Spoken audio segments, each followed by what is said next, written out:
सोलापूर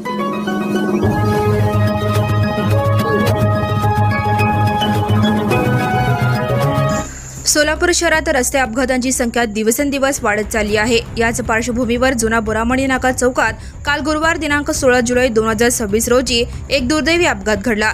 या तुळजापूर येथील 23 वर्षीय युवकाचा जागीच मृत्यू झाला आहे। अपघातात जबाबदार ट्रक चालकाविरुद्ध जेलरोड पोलीस ठाण्यात गुन्हा दाखल करण्यात आला आहे। जुना बोरामणी नाका चौकात हा भीषण अपघात घडला। मेहता शाळा शेळगी येथून कुकर आणि मिक्सरचे साहित्य घेण्यासाठी सोलापूरकडे येत असलेल्या श्रावण दौलत पाचंगे वय 23 राहणार पापनाश नगर तुळजापूर जिल्हा धाराशिव यांच्या दुचाकी क्रमांक MH12 CE 8797 ला एक ट्रक क्रमांक TN 52 AD 3432 ने जोरदार धडक दिली। ट्रक चालक S अरुण सुंदरसन वय 38 राहणार तामिळनाडू याने हायगईने व निष्काळजीपणाने वाहन चालवण्याने हा अपघात घडला। धडक लागल्यानंतर श्रावण पाचंगे रस्त्यावर पडले आणि ट्रक खाली सापडून फरफटत गेले।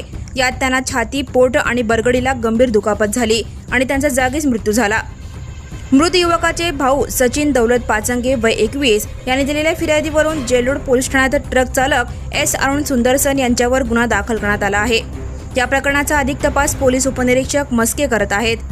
अपघातात मृत्यू झालेल्या श्रावण पाचंगे यांच्यावर कुटुंबियांचा शोक व्यक्त होत आहे। Now and press the bell icon. Never miss a